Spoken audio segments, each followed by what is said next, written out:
Hi hello good morning. Welcome back to my channel. Today క్లాస్లో మనం 8th class mathematics 4th chapter surface area and volume చాప్టర్లో second exercise start చేసుకుందాం. Okay, second ఎక్సర్సైజ్లో first problem చూడండి ఒకసారి. Find the volume of the cuboid whose dimensions are given below. అంటే మనకి ఇక్కడ ఒక బాక్స్ ఇవ్వడం జరిగింది.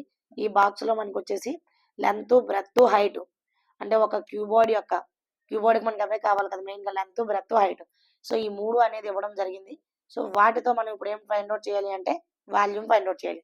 సో వాల్యూమ్ ఫైండ్ అవుట్ చేయాలంటే మనకు తెలియాల్సింది ఏంటి? వాల్యూమ్ యొక్క ఫార్ములా తెలిసి ఉండాలి. ఓకే, ఫస్ట్ ప్రాబ్లం చూడండి మనకి. So length equal to, so first one length equal to 8.2 centimetre, sorry not a centimetres, metres, and breadth equal to 5.3 meters, and height equal to 2.6 meters. Okay, breadth equal to height ఇచ్చారు కాబట్టి ఇప్పుడు మనకి కావాల్సింది ఏంటంటే volume of cuboid. Volume of cuboid formula ఏంటంటే already last క్లాస్లో చెప్పుకున్నాం కదా, length into breadth into height. So ఈ మూడింటిని మనం మల్టిప్లికేషన్ చేయడమే. 8.2 metre multiple 5.3 meters multiple 2.6 meters plus multiple చేయడానికి ఇంకేం లేదంటే. సో ఈ మూడింటిని మల్టిపుల్ చేయడం రావాలన్నమాట. ఇప్పుడు మనకి మీకు ఈజీగా మల్టిప్లికేషన్ చేయడం వచ్చినట్లయితే 3 ఒకే ఎట్ ఎ టైం చేయండి. ఇన్ కేస్ మాకు రాదు అనుకునే వాళ్ళు ఏం చేస్తారంటే, సో ఫస్ట్ ఆఫ్ ఆల్ ఈ 2 మల్టిప్లై చేయండి, ఇక్కడ వచ్చిన ఆన్సర్తో దీన్ని మల్టిప్లై చేయండి. అది కూడా మీకు ఈజీగానే ఉంటుంది. చూడండి, రఫ్ మీకు సైడ్ చేస్తున్నా. ఫస్ట్ ఆఫ్ ఆల్ ఈ డెసిమల్స్తో కన్ఫ్యూజ్ అవ్వద్దు. సో 82 into 53 రైట్ చేసేసుకోండి సింపుల్గా. So 3 2 6, 3 8 24, 5 2 10, 1 5 8 40 plus 1 41.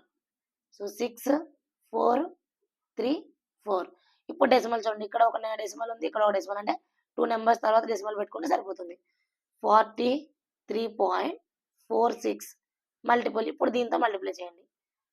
2.6, ఈ metre metre metre, so metre into metre into metre అంటే metre cube.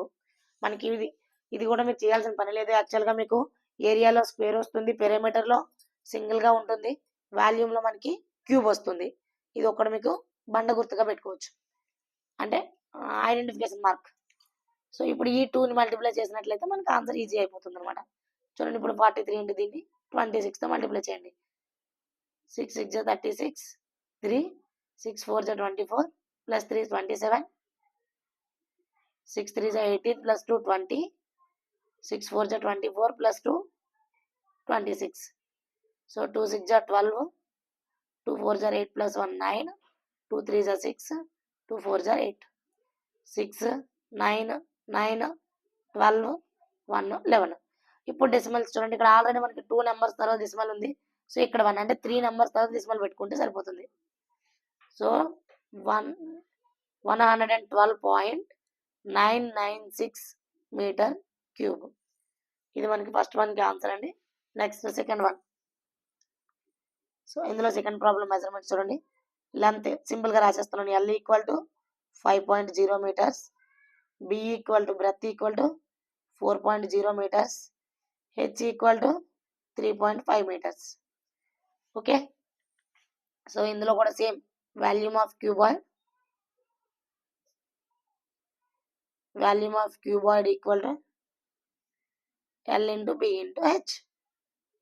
So length into breadth into H, 3ని మల్టిప్లై చేసి multimeter cube రాసేస్తున్నాను. 5.0 multiple 4.0 multiple 3.5 metre cube. So ఇలా zeros వచ్చినప్పుడు easy అండి మనకి. యాక్చువల్గా డెసిమల్ తర్వాత జీరో అనేది కౌంట్ ఉండదు. సో 5 4 is 20,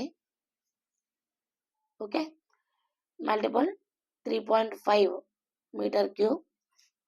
సో ఈ రెండింటిని మల్టిప్లై చేసుకున్న ఒకటే. లేదంటే మీకు ఒక సింపుల్ ట్రిక్ చెప్తా చూడండి. ఇలా ఒక దగ్గర 10 వచ్చి, అంటే టైం అంటే 0 వచ్చి పక్కన నెంబర్ ఉంటే చాలా చేయాలి.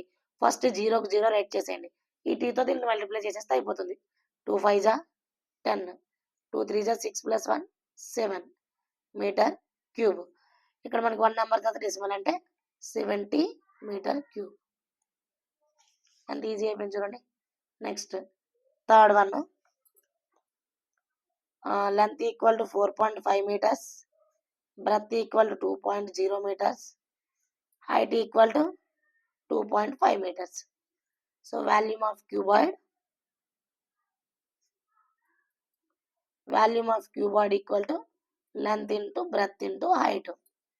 అంటే 4.5 into 2.0 into 2.5 into 5 metre cube. First of all decimal తర్వాత జీరో అనేది యాక్చువల్గా మనకి వేసుకోకపోయినా కౌంటబుల్ ఉండదండి. ఇక్కడ చూడండి 2 into 2.5 అంటే ఇది 5 వస్తుంది. కావాలంటే చెక్ చేసుకోండి సైడ్. 2.5 into 2, 2 5 జా 10, 2 2 జా 4, 5. So decimal 5. సో 4.5 into ఈ 2 మల్టిప్లై చేస్తే వచ్చింది 5 మీటర్ క్యూబ్.